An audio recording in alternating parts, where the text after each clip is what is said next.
출애굽기 2장 23절에서 25절입니다. 다같이 함께 봉독합니다. 여러 해 후에 애굽 왕은 죽었고 이스라엘 자손은 고된 노동으로 말미암아 탄식하며 부르짖으니 그 고된 노동으로 말미암아 부르짖는 소리가 하나님께 상달된지라. 하나님이 그들의 고통 소리를 들으시고 하나님이 아브라함과 이삭과 야곱에게 세운 그의 언약을 기억하사 하나님이 이스라엘 자손을 돌보셨고 하나님이 그들을 기억하셨더라. 아멘. 오늘 이 오후에 주시는 하나님의 크신 은혜와 축복이 여러분 가운데 풍성하게 임하게 간절히 축원합니다. 모세라고 하는 사람은 민족의식이 참 강한 사람이었어요. 모세가 이제 젖먹을 때부터 해서 이제 하나님에 대해서, 나라와 민족에 대해서 그렇게 들으면서 자라났죠. 그런 그가 바로의 궁에 이제 공주의 양자로 들어갑니다. 그리고는 이 모세가 장성해서 하나의 사건이 발생을 하는데, 이제 모세가 자기 동족들을 고되게, 이제 자기 동족들이 고되게 노동하는 것을 보게 되죠. 그리고 애굽 사람이 히브리 사람을 때리는 겁니다.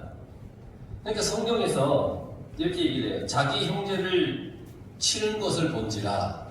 그러니까 애굽 사람이 자기의 동족인 히브리 사람을 때리는 거예요. 그래서 모세는 바로의 궁에서 자랐지만 자신은 히브리 사람이라고 하는 것을 잘 알았어요. 그래서 자기 동족이 형제라고 하는 그런 생각을 가지고 있었던 거예요. 우리 동족의 사람들은 다 나의 형제야. 민족의식이 굉장히 강했죠. 그래서 모세는 애국 사람이 히브리 사람을 때렸으니까 또 민족의식이 강하니까 그 일을 보고서는 애국 사람을 쳐서 죽입니다. 그리고 모래에 이렇게 묻어버립니다. 그 다음날 다시 이제 모세가 이렇게 나갔는데 이번에 히브리 사람 둘이서 다투는 거예요. 그 전날은 애국 사람이 히브리 사람을 때렸지만 다음 날에는 히브리 사람 둘이 서로 다투는 거예요. 그래서 모세가 이렇게 보니까 같은 동족끼리 다투고 싸우니까 너무 안타까운 거예요. 그래서 이렇게 얘기를 해요. 네가 어찌 동포를 치느냐 하고 꾸짖어요.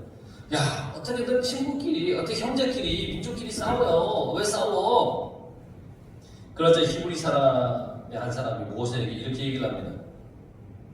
야, 네가 뭔데 간섭이야? 이렇게 얘기를 하는 거예요. 모세에게. 네가 뭔데 간섭이야? 너가 뭐야?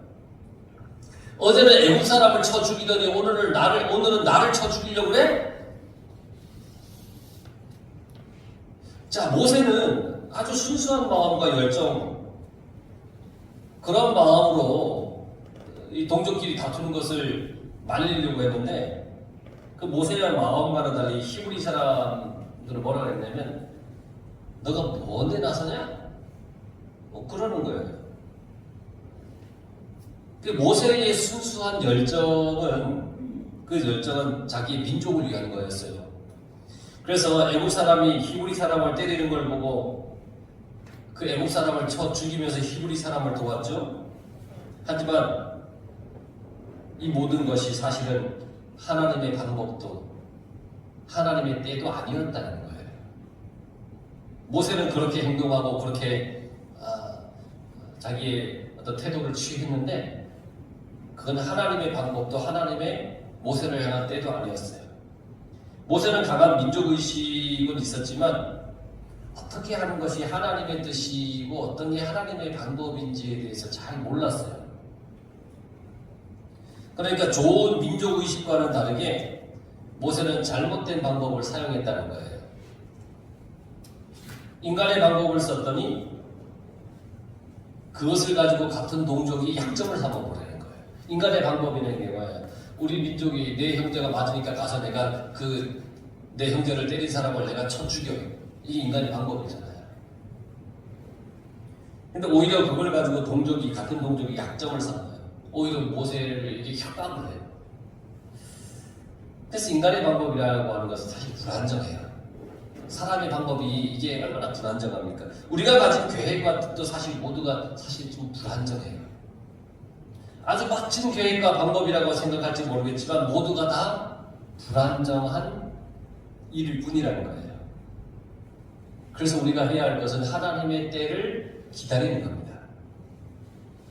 내가 아무리 좋은 계획을 세워도 하나님의 때를 기다리지 않으면 소용이 없어요.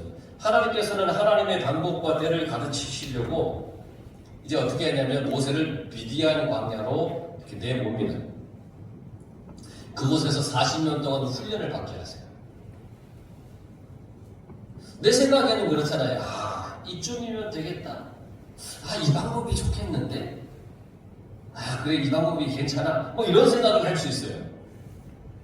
하지만 우리는 하나님의 음성, 그리고 그 말씀에 귀를 기울여야만 하나님의 방법과 하나님의 때를 알 수가 있다는 겁니다.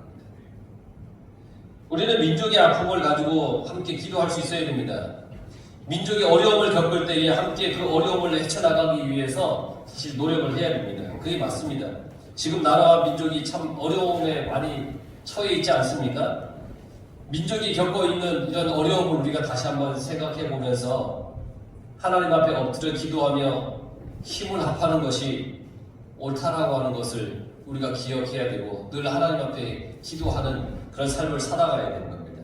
그래서 오늘 성경 말씀을 보면 우리가 어떻게 하는 것이 우리의 민족을 위해 내가 어떤 방법들 해야 할 일들이 뭔가를 알고 깨닫게 될 수 있는데 오늘 전체적인 말씀의 배경이 그래요. 우리가 잘 알고 있는 요셉이 애굽의 총리가 돼서 그의 모든 부모 형들을 애굽으로 데리고 오잖아요. 가뭄의 위기에서 다 살려요. 그리고 이 애굽에서 정착해 살게 합니다. 이후에 요셉이 죽고 그의 형제들도 다 죽고 그 시대 사람들이 다 죽어요. 이 완전한 새로운 세대가 이제 애굽에서 대를 이어서 살아가고 있어요. 이스라엘 민족이. 그리고 애굽의 왕이 여러 세대를 이제 거쳐가요. 요셉을 알지 못하는 왕이 이제 등극을 하는 겁니다. 물론 역사 속에서의 요셉을 알 수 있어요. 기록이 있으니까 요셉이라는 이방인이 왔는데 총리였는데 뭐 이렇게 대단한 일을 했네. 역사 속의 요셉을 알 수 있을지 모르겠지만 이제 새로 등극한 요셉을 알지 못하는 이 왕은 요셉과 아무런 관련이 없는 그런 왕이 세워진 거죠. 근데 이 왕이 이렇게 보니까 이스라엘 민족들이 막 번성하는 걸 보니까 막 위기가 느껴지는 거예요. 저들이 너무너무 이제 번성하는 거예요, 민족이. 그래서 이게 우리 애굽 사람들보다 훨씬 커지겠다. 뭐 그런 어떤 위기가 막 있는 겁니다. 그래서 애굽의 왕은 이스라엘을 이제 경계하고 견제하는 그 방법으로 그들에게 상식 이하의 노동을 막 시키는 거예요. 굉장히 어려운 일들을 시키는 거예요. 성경에 보면 그걸 뭐라고 표현했냐면 무거운 짐을 지고 괴롭게 하여. 그러니까 무거운 짐을 지운다는 것은 힘든 일을 시키는 거예요. 그러면서 얼마나 힘든 일을 시키냐면 일을 해서 너무 힘들어서 괴로워할 정도로 일을 시켜버려요. 이상한 것은 그렇게 고되고 괴로운 일을 이스라엘 히브리 민족들이 하면 할수록 이상하게 학대를 받으면 받을수록 히브리 민족들이 더 번성하는 거예요. 힘들면 점점 줄어들어야 되는데 힘들수록 더 번성해요. 희한해요. 그래서 어떻게 했냐면 더 힘든 일을 시켜버리는 거예요. 급기야 히브리 산파를 불러서 명령을 해요. 아이가 태어날 때쯤 나서 사내 아이면 죽이고 딸이면 살려둬라. 지난번에도 말씀드렸지만 산파들은 하나님을 두려워하지도 않는 사람이었어요.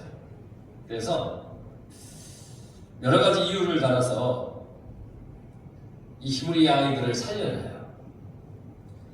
그러니까 바로 왕은 이제 명령을 드립니다. 모든 백성에게 명령을 합니다. 산파들뿐 아니라 모든 백성들에게 너희들 히브리 민족이 사내 아이 낳으면 다 죽이고 딸이면 살려도 처음에 산파들만 시켰는데 안 되는 게 있는 거예요. 그러니까 모든 백성들에게 다 명령을 내렸어요. 히브리 민족의 남자아이들 다 죽여라. 그러니까 옆집에 히브리 민족의 사람인데 아이를 낳았어요. 그러면 애국 사람이 보고 남자아이고 가서 죽이는 거예요. 괜찮은 거예요. 그렇게 하라고 바로 왕이 그렇게 명령을 내렸다는 거예요. 이처럼 이스라엘 백성들이 힘든 고역과 동시에 태어나는 아이의 죽음이라고 하는 위험에 이제 딱 처하는 겁니다. 이제 민족의 위기죠. 엄청난 위기죠. 이런 민족의 위기 상황에서 과연 그들은 무엇을 해야 하는지, 그리고 어떤 마음으로 살아야 하는지, 우리가 성경을 통해서 그들이 어떻게 했는지를 보고 우리는 또 어떻게 해야 될까? 나는 어떻게 해야 될까? 그걸 우리가 깊이 생각해야 됩니다. 누구에게나 위기와 어려움이 있기 마련이에요. 이럴 때 신앙을 바르게 세워서 모든 어려움을 이겨나갈 수 있어야 되는데, 정말 중요한 것은 뭐냐면 위기가 우리 가운데 올 때 우리는 무슨 일이 있어도 하나님 앞에 기도해야 합니다. 기도해야 돼요. 하나님께서 여러분들에게 기도하게 하실 때 거절하지 마십시오. 고집 부리지 마십시오. 어느 날 이렇게 있으면 나도 모르게 좀 속된 말로 기도가 막 땡길 때가 있잖아요. 기도하고 싶은데, 기도하고 싶은 마음이 생기는데, 그럼 기도해야 합니다. 하나님 다음에 하죠. 이러면 잃어버렸어. 잊어버려요. 근데 하나님이 기도하게 하시는 마음을 줄 때가 있어요. 그럴 때 기도해야 됩니다. 사실 우리가 신앙생활을 하면서 살 길은 기도밖에 없습니다. 기도하지 않으면 그 어떤 능력도 어려움을 헤쳐나갈 힘도 얻을 수 없기 때문에 우리는 기도하며 살아가야 됩니다. 창세기 15장 13절에 보면 여호와께서 아브라함에게 이르시되 너는 반드시 알라 내 자손이 이방에서 객이 되고 그들을 섬기고 그들은 400년 동안 내 자손을 괴롭히리라. 이미 하나님께서 아브라함에게 말씀하셨어요. 이방의 객이 되고 400년 동안 괴로움을 당할 것이다. 하나님이 정해놓은 과정이에요. 그런데 종살이를 하든지 주인 노릇을 하든지 분명히 하나님이 이스라엘을 향하여 해야 할 일이 있었는데, 그러니까 이스라엘 민족들이 하나님을 향해서 해야 할 일이 분명히 있었는데, 그게 뭐냐면 바로 기도라는 겁니다. 내가 종살이를 하든 주인 노릇을 하든 하나님은 반드시 해야 할 것은 기도. 그런데 그들은 그렇게 하지 않았어요. 아마도 그들은 애굽에서 종살이로 살았지만 그 삶의 어려움을 크게 느끼지 않았을 거예요. 생활이 어렵긴 했지만 그래도 살만했을 거예요. 살만하니까 하나님을 안 찾는 거예요. 어느 정도 익숙해지면 살만해요. 어떤 환경이든지. 우리의 삶도 그럴 때가 얼마나 많아요. 어려우면 하나님께 무릎을 꿇고, 그렇지 않으면 기도와 상관없이 살 때가 참 많잖아요. 우리가 이스라엘 백성들의 이 애국 종살이를 보면서 반드시 우리가 기억해야 할 건 뭐냐면, 좋을 때든지 그렇지 못할 때든지 하나님께 엎드려 기도하는 것을 게을리하지 말아야 된다는 거예요. 우리가 하나님께 기도하지 않으면 하나님께서는 우리가 기도할 수밖에 없는 상황을 만들어 버리십니다. 내가 기도 안 하면 하나님께서 나를 기도할 수밖에 없는 상황으로 만들어요. 그런데 그 상황은 결코 행복한 상황이 아닐 거예요. 내가 편하니까 기도 안 해요. 그러니까 하나님께서 기도할 수밖에 없게끔 상황을 만들어 가신다는 거예요. 우리가 기도해야만 하나님을 만나고 영의 양식을 얻을 수 있어요. 그래서 하나님은 우리에게 기도하기를 원하시는 거예요. 기도는 하나님과 영적 대화이잖아요. 대화가 단절되면 두 사람의 사이는 어떻게 되죠? 서먹서먹해요. 서먹서먹. 대화가 사라져요. 한 몇 해 전에 초등학교하고 중학교 때 이렇게 친하게 지냈던 친구가 있었어요. 그런데 지냈던 그 친구의 이제 전화번호를 어떻게 알게 됐어요. 그래서 전화를 이렇게 했습니다. 거의 한 20년 넘게 연락도 없다가 이제 통화를 하게 됐죠. 너무 어색한 거예요. 무슨 말을 해야 될지도 모르겠는 거예요. 잘 지냈어? 아무튼 뭔 얘기를 해야 될지 모르겠어요. 너 어디 살아? 무슨 일 해? 뭐 더 이상 그 다음에 대화가 진행이 안 되는 거예요. 서로 어색한 나머지 다음에 한번 만나자? 뭐 이러면서 이제 전화를 끊었습니다. 아마 기회가 되어서 만나게 돼도 매우 어색할 거예요. 초등학교 때 이럴 때 같이 뭐 태권도도 하고 운동도 했던 친구인데 너무 오랫동안 대화를 안 했더니 만나지도 않았더니 되게 어색한 거예요. 20년간 대화뿐 아니라 얼굴 한번 보지 못했으니까 얼마나 어색했겠어요? 그러니까 20년을 만나지 않고 대화하지 않은 채 살다가 만나니까 되게 어색해. 전화 통화를 하니까 되게 어색한데 400년간 하나님을 모른 채 살았다면 하나님과의 관계가 어떻게 됐겠냐는 거죠. 기도는 하나님과 어색한 관계를 만들지 않기 위해서 우리가 가져야 할 필수 요소예요. 하나님과 어색한 관계를 가질 수는 없잖아요. 그래서 어려움을 겪을 때 우리가 할 수 있는 가장 우선이 되는 행동이 바로 기도예요. 하나님은 우리가 하나님께 기도하기를 원하셔서 우리를 어렵게도 하셔요. 나를 어렵게도 만드시는 거예요. 하나님 나를 기도하게 하시나?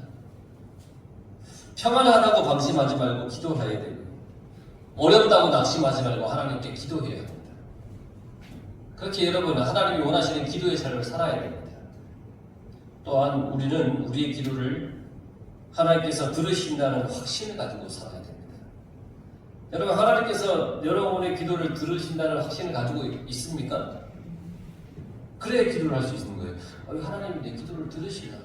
이런 마음 가지고 기도하면 기도가 안 됩니다. 하나님께서 내 기도를 들으신다는 확신을 가지고 해야 합니다. 오늘 성경에 보면 하나님이 그들의 고통 소리를 들으시고 그랬어요. 그들의 고통의 소리를 들었어요. 힘드니까 아이고 하나님 힘들어 죽겠어. 뭐 그렇겠죠. 하나님께서는 우리의 기도를 반드시 들으시는 그런 사랑의 하나님이십니다.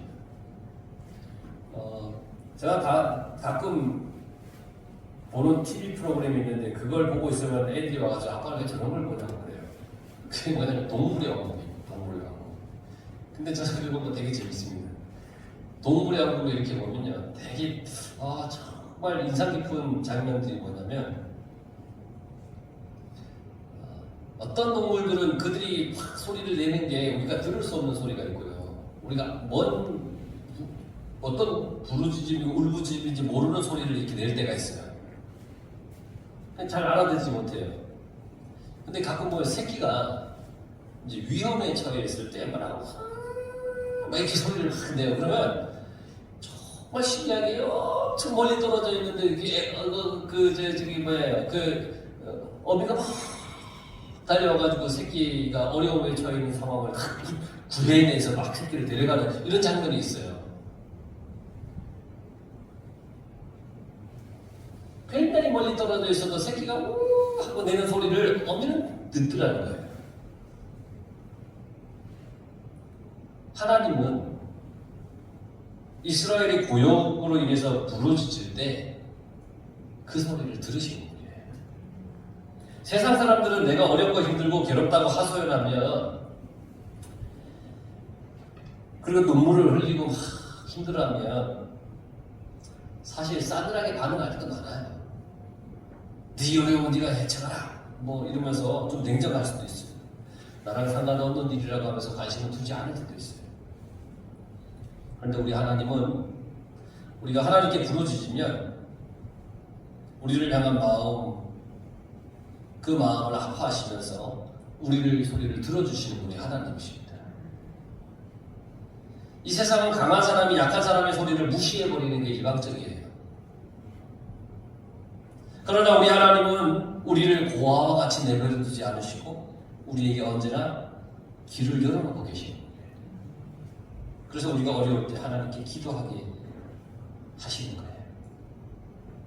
다른 사람이 나에게 와서 인생 한탄을 하고 하소연을 하면 처음에 그 소리를 잘 들어주고 같이 아파하다가 너무 자주 반복하면 어때요? 되게 귀찮아하기도 하고 무시하게 되잖아요. 처음에는 아이고 참. 근데 싫은 데도 없이 와서 막 하소연하면 또 왔어. 아이고 저기서 멀리 못 와서 도망가게 하고 막 뭐 그러잖아요. 다음에 오지 않았으면 좋겠는데 막 그런 마음이 들 때도 있고. 그러나 우리 하나님은 내가 아무 때나 언제나 어떤 장소에든지 간에 하나님을 자꾸 부르면 하나님은 들어주시는 거예요. 그래서 하나님께서 우리에게 말씀하셨어요. 너는 내게 부르짖으라. 너는 내게 부르짖으라. 너 나를 찾아라. 너 나를 찾아라. 하나님은 우리가 하나님께 부르짖을 때 분명히 들어주시는 분이라는 거예요. 그러니까 내 기도를 들어주신 분이 하나님이신 걸 믿으시기 바랍니다. 그리고 그 하나님은 우리의 부르짖음에 응답해 주시는 거예요. 세상 사람들은 우리의 하소연이나 삶의 어려움을 들어주기는 할 수 있어요. 그 하나님은 들어줘요. 그러나 그 일에 대해서 자기 일처럼 적극적으로 돕거나 아니면 자기 모든 것을 다 투자해서 도와주는 사람을 찾기가 사실 되게 어려워요. 조금은 도와줄 수 있는데 내게 있는 모든 걸 다 투자해서 도와주는 사람을 보기란 정말 쉽지가 않아요. 어려워요. 어느 정도까지는 도와줄 수 있지만 전적으로 다 도와준다? 정말 어렵습니다. 그러나 하나님은 우리를 기도하게 하시고 그 기도를 들으시고 그 기도에 전적으로 응답해 주시는 분이 하나님이십니다. 그래서 하나님이 아브라함과 이삭과 야곱에게 세운 그의 언약을 기억했다 그랬습니다. 하나님이 이스라엘 자손을 돌보셨고 하나님이 그들을 기억하셨더라. 이스라엘의 부르짖음에 하나님은 그들에게 하신 약속을 기억하셨어요. 그러니까 이 말씀을 볼 때에 내가 기도하고 내가 부르짖을 때에 하나님께서 나의 기도를 또 나를 향한 것을 기억해 주신다. 이 하나님 뭐 잊어먹고 있어서 아이고 내가 잊어먹었네. 야 미안해 이게 아니라 하나님은 늘 알고 계시지만 내가 기도할 때 기억해 주신다는 거예요. 내가 기도할 때 들어주신다는 얘기예요. 그러니까 하나님께서 기억하셨다라고 하는 것은 뭘 의미하냐면 하나님께서 하나님의 말씀을 행하신다 하는 거예요. 기억하셨다는 것은 행하시는 거예요. 하나님께서 응답하시겠다는 거예요. 알았다. 알았어. 오케이. 결제 버튼 눌러줄게. 다 하는 게 하나님이시라는 거죠. 아브라함과 이삭과 야곱에게 세운 약속을 기억하셨다고 하는 것은 이스라엘은 이제 애굽의 종살이를 통해서 겪는 그 고용, 힘든 일, 또 사내 아이들이 다 죽임을 당하는 그런 민족이 사라질 위기에 있을 때 그들을 구하시겠다는 그런 말씀이고 하늘의 별과 같이 바다의 모래와 같이 자손이 번성할 것이라고 했던 그 약속이 무너지지 않도록 이스라엘을 자유하게 해주시겠다고 하는 그런 하나님의 응답이라는 거예요. 하나님께서 우리를 기억하시기만 하면 우리의 문제는 반드시 해결되는 겁니다. 그럼 하나님께서 어떻게 기억하시면 내가 기도할 때 기억해 주시는 거예요. 아까도 말씀드렸지만 우리가 하나님과의 대화가 단절되면 하나님과의 관계가 서먹서먹해집니다. 하나님은 그냥 그대로이신데 내가 서먹서먹한 거예요. 그래서 어떻게 아이고 염치가 없어서 어떻게 이렇게 나오는 거예요. 하지만 하나님은 우리의 기도를 기다리고 계신 거예요. 서먹서먹했습니까? 그래. 또 하나님 앞에 나와서 기도해야 됩니다. 우리가 기도하기만 하면 하나님께서는 우리에게 하신 약속을 다 이루어주신다는 말씀. 이루어주신다.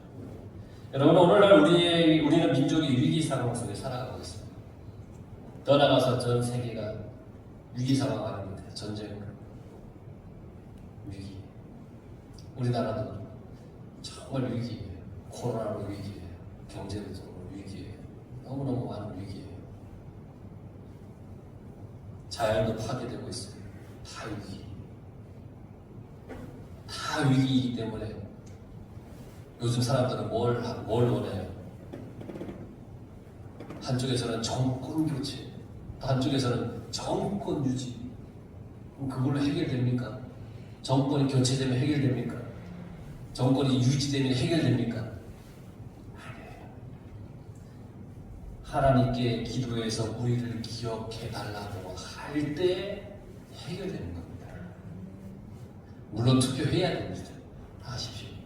그런데 중요한 것은 내가 기도할 때 하나님께서 해결해 주신다는 겁니다.